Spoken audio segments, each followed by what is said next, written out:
Good afternoon, YouTube, and welcome back to Fat Cat Collections. And today, guys, I wanted to come back and do a video review of a watch I got quite some time ago, and this is for the Aragon community out there. And I shouldn't just say Aragon community. Most of the Aragon guys or people who enjoy Aragon watches generally collect Invicta as well. The two brands are kind of interchangeable with one another. I really feel in my heart that there's a lot of watch brands out there, lots of really nice watches at all different price points. And I will say though, my two favorite brands are always going to be Invicta and Aragon. I highly doubt that another brand's going to come on the scene that makes a watch that really makes me stop buying Invictas or Aragons. Now Aragon, I will say, in my opinion, and remember my opinions are solely mine, I'm entitled to have them, just like you guys are. Some people don't like Invicta, there's nothing wrong with that, but I always want to make sure the opinions are valid. And when I say valid, everybody's allowed to have an opinion, but there are certain opinions that are not valid. When somebody says, oh, Invicta, their watches suck, they're shitty quality, that's not a valid opinion, because that's just not the case. Invicta watches are fantastic quality.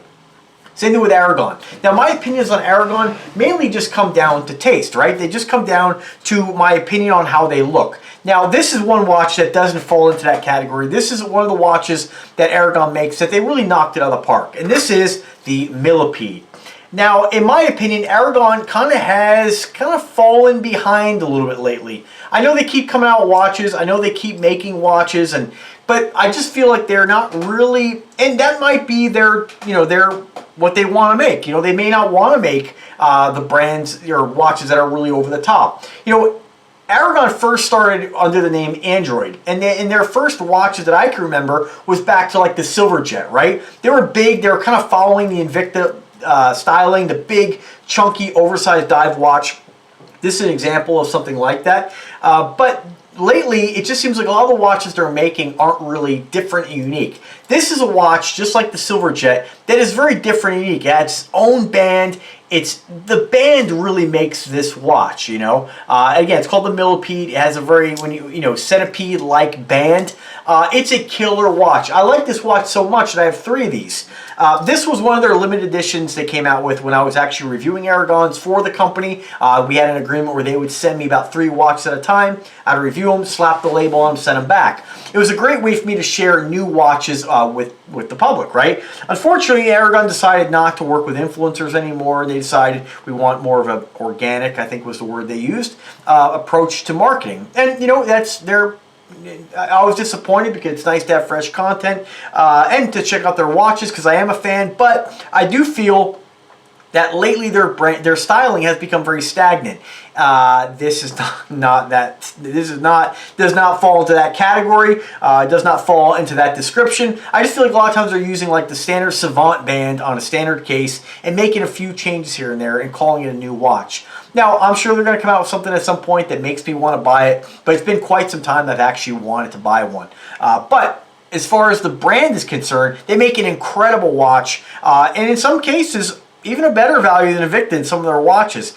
Aragon, most of their watches that Aragon make, they stick to that Seiko NH35 movement or Miyota automatic movements. A lot of the movements are, or a lot of the watches they make are automatic, which is something that I really like. Invicta does make automatic watches, but I found that with Invicta, they use a lot of rondas, and rondas are fantastic movements, but I'm really an automatic watch guy. I prefer an automatic watch just because there's no other reason other than the fact that you have a less cluttered face, but in some cases that's kind of nice to have all the different dials and complications. My master calendars, one of the movements with I think the 5040 with the retrograde day of the week, beautiful, love them, but I do like an uncluttered face, and I really like to show off the design, the material used on the face.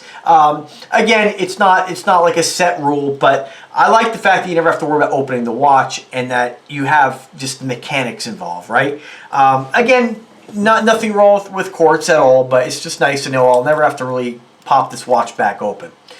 So, with that being said, let's talk about this watch here. The Millipede is a watch that, to the best of my knowledge, they came out with, I'd say, at least 7 years ago. I have the original Millipede in all stainless steel blue face in the 55mm. Aragon has not made many 55mm watches in quite some time. The last watch I think they made in that really big oversized watch styling And which is not really fair to say because 50 millimeter is still a big watch, right? But you know, us Invicta, us big watch, you know, size, us guys who like big oversized timepieces, you know, when we see 50 millimeter, we're like, ah, you know, it's not that big. We're desensitized. That is still a big watch. But this is a beautiful design, despite the fact it's not the full-size version. They just don't make a lot of 55 millimeter watches anymore. They're really sticking to 50 and under, which is, that's fine. Just not my thing. You know, there are some they have that, you know, that I still think are beautiful watches, but nothing that really makes me want to pull the trigger on it when Invicta keeps coming out with designs that are new and unique and fresh, and I want new, you know? So let's talk about this watch. So this is done in, I'm not sure what kind of coating this is. It's a mirror polished black finish. I don't know if it's like a diamond, like a DLC, or like it's all different names for coatings. I'm just not sure what this is made of. It is 316L stainless steel, and what I love about this, if you guys have watched me for a while, is that black spinel and black mother of pearl face. Only thing I have to say negative about this watch is I wish the black mother of pearl was less of a like a cloudy blue. It's supposed to be black, and they refer to it as black, but really it's more of like a cloudy day. You know, still beautiful, don't get me wrong, but it would be nice to have seen a nice jet black mother of pearl on there. And there's so many other exotic materials they can use. Still absolutely fantastic. 316 stainless steel, that millipede band, these are all adjustable links. These are threaded, so you can adjust this down to as small as you want. Nice, not have to worry about dealing with push pins, but it's not a big deal, they all work. But it just gives the watch a very aggressive look. This watch is all about the band. Just absolutely stunning. Case is pretty simple on it. It's still got a nice thickness to it, mirror polished bezel. The whole watch is mirror polished in that black and mirror polished stainless steel. This is powered by a Seiko H35 movement. And again, these are genuine gemstones. You know, these aren't just, you know, cubic zirconia or plastic. There's nothing wrong with those things, but these are genuine gemstones called black spinel, and they mimic black diamonds. Honestly, without having a microscope and being a trained jeweler, you can't tell the difference. So don't let anybody tell you, oh man, you can tell they're not real diamonds. There's no way. If you are, I'm not one to, you know, pawn off things as real. It's just not my style. I'd rather just say they're black spinel than say they're black diamonds. But if you are the kind, if I'm not trying to diss in any way, but if you are the kind of person you would rather say they're black diamond, you can, without worrying that somebody's going to be like, oh no, I can tell. No, you can't tell. These are awesome. And this is about 4 or 5 carats. Exhibition window on the back showing off that Seiko H35 movement. Aragon doesn't really do anything with decorated rotors. I can't think of any Aragon watch where they've decorated the rotor. This watch here is, you know, as far as price point, if you can find it, it's going to be probably upwards of $600–700. It is a very unique piece, and Aragon is a collectible brand. And I like the fact that, and I hope that Aragon realizes that, you know, Invicta is so successful because of their unique timepieces. Because guys who come back for one, they come back for more. Because there's always something new and fresh to get. If Aragon doesn't keep making fresh changes and different things, or making different unique watches, there's not going to be any motivation for a guy to go out and buy another Aragon watch. Now, with that being said, just so you guys know, I do have several Aragons. I think I have at least 1, 2, 3, 4. I'd probably say 7 or 8 Aragon watches, maybe a few Androids under the old name. Silverjet's one of my favorite watches in my collection. The Millipede, this is one of my favorite watches. Limited edition. Let me see what number this one is here. This one here is, I forget how many they made. It's really hard to see on here. Naturally, I have it at the wrong angle. Bear with me here, guys. Pretty sure it's limited edition. It's been a while since I've looked at this, but you know, it's really weird. I guess oh, there it is. So they only made 100 of these watches, which, you know, a lot of times I laugh when Invicta does like limited editions. They're like, oh, limited edition, I have 3,000. It's like, yo, that's not really limited. But these are limited to 100 pieces. So I do have this one in gold with white topaz, and then of course the black spinel. I'm so glad I got these. I regret not getting the all stainless steel. I did have the opportunity to get these at a discounted price for our agreement. Not super cheap cost. I think I still paid about $150 maybe, but still an incredible price, because you're not going to find these for, you know, anything under, I'd say $500 or $600 if you can even find one. So remember, guys, that's another example of guys who are like, oh, that's not, Invictus don't appreciate time, and, you know, Rolex always does. That's not the case. It really depends on the watch. Supply and demand, that goes with anything out there. And if somebody makes something really cool and it sells out and you have it, you can sell it for more. This is, again, a perfect example of that. And I will say that it's more standard with a lot of the Aragon watches. They are collectible, but again, Aragon hasn't really lately, in my opinion, done anything that's really, you know, very unique. You know, it's funny too. I don't want to, again, ever offend anybody, because I'm genuinely a really sweet guy. But, you know, a lot of times I laugh when people call into these shopping networks and they're like, hey, I got an idea for design. It's like, dude, like, they don't give a fuck what your ideas are. I mean, Invicta is a huge company. They make what they make, and everybody, you know, when there's, Invicta has basically an open palette for creativity. You can really say, do this with any color or combination, and somebody will buy it with Invicta. With Aragon, I don't think Aragon has that yet. You know, maybe they will, but Aragon, I think, is a little more subtle. And this is not a subtle watch, but this is a watch what I think really drove the company to get its recognition. And again, that's just my opinion. It doesn't mean that maybe their sales are better making watches that are more common and more downplayed, you know.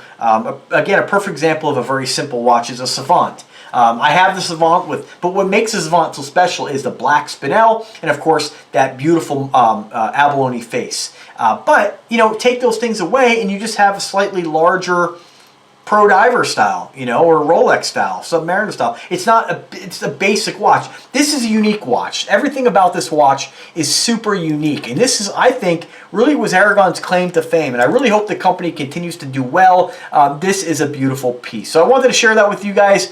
Again, it's been a while since I've shared this. You can see that beautiful smoky mother of pearl face. Again, it's just a matter of taste. I would prefer something a little more subtle. You know, or a little bit, that would blend a little bit better into the watch with a nice black, deep mother of pearl. Not too deep, but again, here's where I become a hypocrite here. So when guys call me like, I get this idea, I have a lot of ideas too, and I think that I'm not going to go too far with giving you guys a specific example of an idea. But what I love about these different materials is I love when companies do things on the face that are unique. Mother of pearl is not super unique, but it is a pretty skin that they put on the face. Abalone is another great example. Tiger eye, and look at this, tiger eye and mother of pearl. You know, and I hope that these companies do more with exotic materials. You know, there's lots of different materials, you know, and abalone is a great example of that, where people have, a lot of watch companies, you'll see more companies across the board using abalone on their face. I think tiger eye is one that you don't see used enough. It is absolutely stunning. Rose gold and tiger eye is a beautiful combination. You know, I'm sure there's a lot of other, like meteorite, not one of my favorites, but you know, there's lots of materials they can use on a face of a watch that are very different, very exotic, and very unique as compared to just a standard face. So just my 2 cents. I did want to share the watch again with you guys because if you've been watching me for a while, you guys know you're always going to see watches on the channel. I did get one complaint from a guy the other day saying, oh, I'm sorry, but I have to unsubscribe. Your channel's turned into just, you know, smart home tech. And, you know, I said, did you watch the other 150 watch videos? I'm sure you haven't seen them all, you know, so there's a lot of content. It may not be fresh content, but there's lots of content on the channel. You're always going to see watches. But with that being said, I am working on 2 other channels. They're smaller. They're not really taking any, you know, they're not really getting traction yet, but slowly they grow. And so if you only like watches, also subscribe to 21 Jewels. That's my other YouTube channel where it's only going to be watches. And I'm going to work and try and get a video out on that every couple weeks. And of course, Fat Cat Collections, you're always going to have, you know, watch videos. I'm a huge watch collector. You're never not going to see watches. And with that being said, tomorrow in the mail comes another 5 time zone Invicta. I had to get the all gold. So stay tuned for that video as well. So thanks for watching, guys. I do appreciate you taking time to watch me. Without further ado, let's see what it looks like on the wrist. So I am about 5'7.5", and I weigh about 185 pounds, and I have a 7-inch wrist. So this is what these watches look like, a guy my size, my height, my weight. Measurement on the band here, I'm estimating, I'm not going to crack out the caliper or tape measure, or ruler in my case. I believe this is about 29-30 millimeters in the band width. Again, the size on this isn't too isn't really too much of a deal because you're not going to be able to find it anyway. But the case is 50 millimeter. So 50 millimeter case, obviously you can see this watch is all band, really thick band, thicker than most of the watches in my collection. It really stands out. If you're a bracelet guy, this is a king watch right here. Absolutely stunning. So again, remember guys, I always say you don't have to be a big guy. I'm not a big guy. You know, you can be anybody you want to be and wear these watches. So 7-inch wrist, 5'7.5". It's hard to really tell, you know, on, whoops, as I almost knock over my chair. It's really hard to tell on a video, you know, what everybody looks different in person, but you can get an idea what it might look like on you. Again, guys, you know, not a huge dude, not a big bodybuilder by any means. Don't listen to what other people say, oh, you have to be big to wear a watch. You can wear whatever you want. If you're a big, huge guy, you can wear a little watch. If you're a small dude, you can wear a big watch. It does not matter. It's all personal preference. And don't let anybody tell you different. Just because somebody may not agree with what you like, don't put yourself in a box and just, you know, just conform. Be you, be loud, you know, be awesome. And I think you'll really appreciate these big watches. They're absolutely stunning. And I'm really sorry to share this with you guys because I know some of you are going to be like, oh my God, that thing's so sick. And, you know, a lot of times, as you guys know, I always put the link in the description. I'll just link you to Aragon where you can get some eBay deals. I will put a link to eBay where you might find somebody selling one. You never know what you may find out there, especially at eBay. I love eBay. You never know. But it is going to be a tough one to get. It was a very unique timepiece. Again, only 100. That's not many. That's real limited edition. So let me know though if I can help you guys in any way. I always hear some guys will email me and be like, hey, can you keep your eye peeled? You know, things get put in that mental Rolodex, and I might be scrolling through and see something. Remember, we talked about it and try to hook you up. So anyway, guys, thanks for watching the video. Have a great weekend out there. Be kind to one another. Remember, guys, whatever your views are, this is where I go off a little bit about something other than watches.